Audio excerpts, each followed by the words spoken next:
how are you? Yemude. Yaja. Wacha. Wacha inge. Yeah, asante.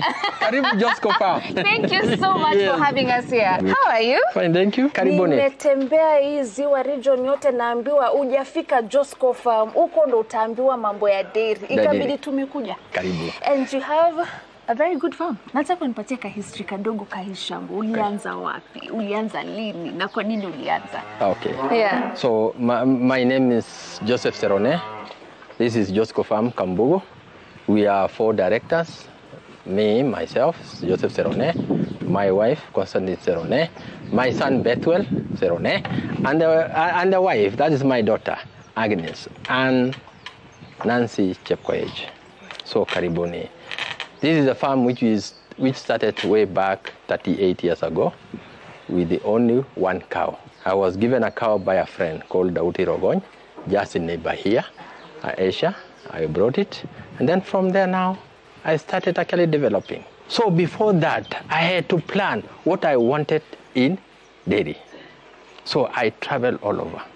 I went to Nyeri, I went to Israel, I went to all those places because I wanted to have products which was actually good for our people. Right. I had to do the research. Is it going to be good for our people? And they counted at lunch. I had to be flexible, to be advised. What advice did I get? I got a lot of advices from different people, but I had to save what I wanted. Right. Your breed ambayo ulipatiwa na your neighbor, which breed was it? That was Asia. Asia. Yeah, Asia, which was very good. Right. Yes, that was actually the eye opener. It was just a cow, which actually I learned to know the characteristic of a cow. All right. And what was the purpose of them giving you that cow? Ulikuwa ushaanza kufikiria kuingia mambo ya dairy ama tu ni vile tu mtu Yes, I was challenged way back in Nyahururu by a friend. He had 1.7 acres. He had about 11 cows in a small area. And then I said, how will I be like him? I started like that. Eventually, after a year or so, I got a loan from the cooperative and I bought 3.5 acres. Then I said, what do I want to do with this land? So I had to divide into 4 sections. I started with where I am supposed to stay, that is 0.3. And then I came to 0.2 where the zero grazing is.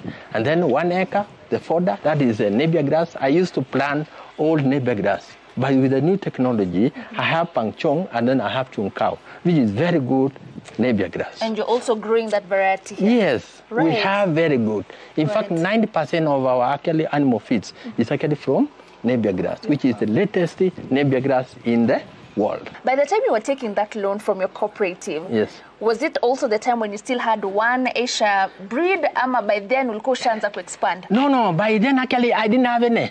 Even I didn't have the land. Okay. Yes, after having the land, that time now I said, please, how will I get a cow? And then I was given by a friend of mine called Dauti Rogony. Right. Yes. Is Dauti still around? No, he passed on. Oh, he's an old mzee. But I'm sure he's so proud of you. Yes, even the sons are there called James Rogony. Yeah. All right. Yes. So how did that 1 cow, which was given to you as a gift, turn into a very successful dairy farm that we have here? In fact, when I was given that cow, that was around 1 p.m. in the afternoon. Hata unakumbuka wakati? Yes. And then we brought that cow. It is just a neighbor here. Okay. This big farm here. Okay. We brought that cow reaching here to give birth to Haifa. And that was a starting point. It was a gift. And it's actually the whole of these cows is the one actually gave birth to that one.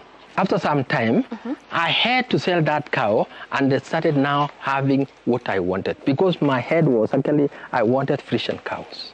Frisian? So, Frisian. Right. So I sold that one. How much did you sell it for at that time? That was about 50,000. 50,000? Yes. That was a lot of money. It was a big, yes. It was a big cow. Yes. Yeah. So from there now, I started developing now. I started that way.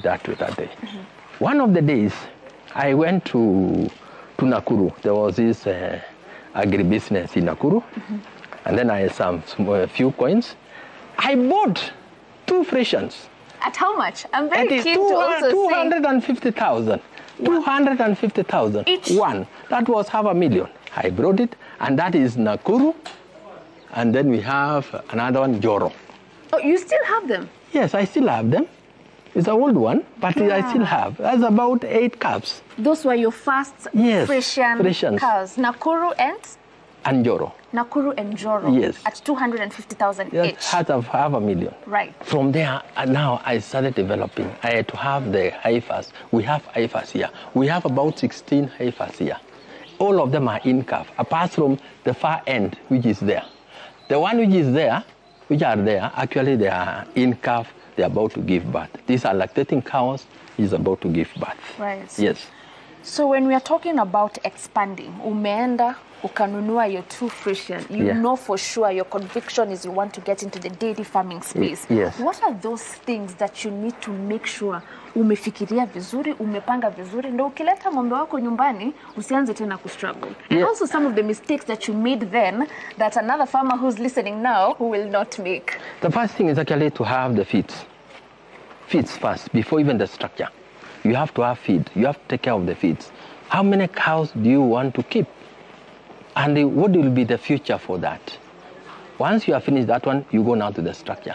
You get a structure using the resources which are available for you to expand. Then from there, you are ready to go. Right. You can use manual milking or anything, so long as actually you have already started doing that. So when you started with manual? Yes. Manual milking. Yeah. Kwa hivyo ule mkulima mwenye anataka kwanza lakini anaanza na infrastructure kabla feeds, hapo makosa itafanyika? Yes. Because once you have cows and you don't have feeds, it's a waste of time. Right. Yes. A lot of farmers have been kicked out of dairy farming business because of feeds. Yes. So feeds come in because you have to plan. You have to know, I have about 5 cows. What are the number of bales or what are the feeds you have in the store? Is it enough? Is it going to take you almost 1 year or so? Or what have you? So you have to have proper planning. When for example, here we have 3.5 acres. We don't have anywhere to plant those crops. We have to source from other farms at a cheaper price for us to sustain ourselves in the field. Yes. So when it comes to feeds, how have you sorted yourself? Take us through what you have grown and what do you source out, and also how you give them to your animals. Yes, we have the first one. We have Napier grass. We have this Napier grass.